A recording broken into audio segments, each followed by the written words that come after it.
Invité sur le plateau de France Inter, ce mardi 7 novembre, à l'occasion de la sortie de son nouvel album A2, A3, Vianney a révélé au micro de Léa Salamé avoir récemment été victime avec sa compagne, la violoncelliste Catherine Robert, de menaces de mort et de viol.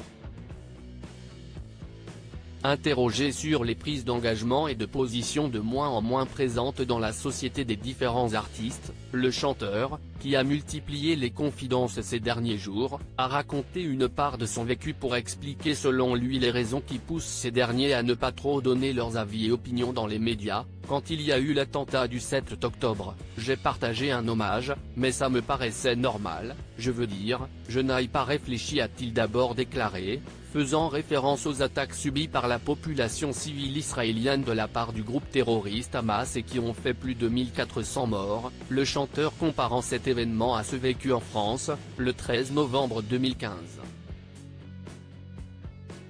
Derrière, j'ai reçu des milliers de menaces de mort, des menaces de viol de ma femme, donc en fait il y a quand même une violence dingue, a expliqué celui qui a pris une décision radicale dans sa carrière, ajoutant qu'il comprenait ou du moins essayait de comprendre la peur de ses collègues.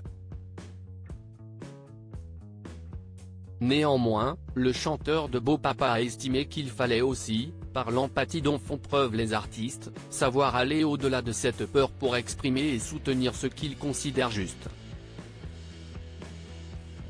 Vianney l'amoureux, ses plus beaux clichés avec Catherine Robert. Vianney multiplie les confidences lors des interviews, pas avare en révélations et en partage de ses réflexions. Le chanteur Vianney s'est également exprimé à travers sa tournée des médias sur différents sujets. Auprès de Bernard Montiel, sur RFM, celui qui va reprendre sa place très bientôt dans un des fauteuils rouges de l'émission The Voice lors de la prochaine saison, a dévoilé notamment ses prises de décision afin d'éviter à tout prix le surmenage dans sa vie, ou encore le lien qu'il partage avec sa belle-fille, issue d'une première relation de son épouse, et qu'il a admis aimer profondément, malgré l'absence des liens du sang. Crédit photo, capture écran France Inter.